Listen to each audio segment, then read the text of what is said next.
அவர்கள் இப்படி சொல்லுவார்கள். நீங்கள் அதை என்னதான் யோக்கியமா அந்த இது சொன்னாலும், அந்த மாநாடு நடக்கக்கூடாதுன்னு பேசுறீங்கல்ல, அதை அவர்கள் எப்படி சொல்லுவாங்கன்னா, இங்க பாருங்க கும்பிடவே கூடாதுன்னு சொல்றாங்க. இவ்வளோ பெரிய நாடு, நம்ம இந்துக்கள் அதிகமா இருக்குது. முருகனுக்காக ஒரு மாநாடு நடத்தும் பொழுது பண்ணவே கூடாதுன்றாங்க.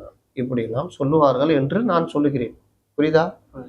அப்படி சொல்லும் பொழுது, அதையும் சிலர் நம்புவாங்களா மாட்டாங்களா?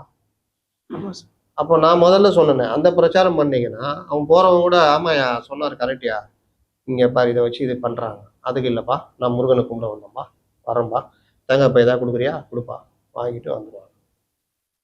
ஆனால் நேத்து பாருங்க, சங்கிகள் அது இதுன்னு போட்டு வம்பு இழுத்து, அதன் மூலியமா அவர்கள் திரும்ப வந்து கேட்க, இவர்கள் மறுபடியும் வாக்குவாதம் பண்ண, போலீஸ் 2 சைடும் மாட்டிட்டு முடிக்க, போலீஸ சங்கிகள்னு சொல்ல, ஒரு கலாட்டா நடக்குதா? இது பல வகையில ஒவ்வொருத்தர்ட்டயும் ஒவ்வொரு விதமா கொண்டு போகப்படுமா? புரியுதா? அங்க கலாட்டா நடக்க வேண்டிய அவசியம் இல்ல. இந்த வார்த்தைகள பயன்படுத்த வேண்டிய அவசியம் இல்ல. பிரச்சாரம் தானே பண்ணணும். பிரச்சாரம் தான் போணும். அப்ப இந்த மாதிரி விஷயங்கள்லாம் வந்து தவிர்க்கப்படணும். இன்னொன்னு, நீங்க வந்து நடத்தவே கூடாது.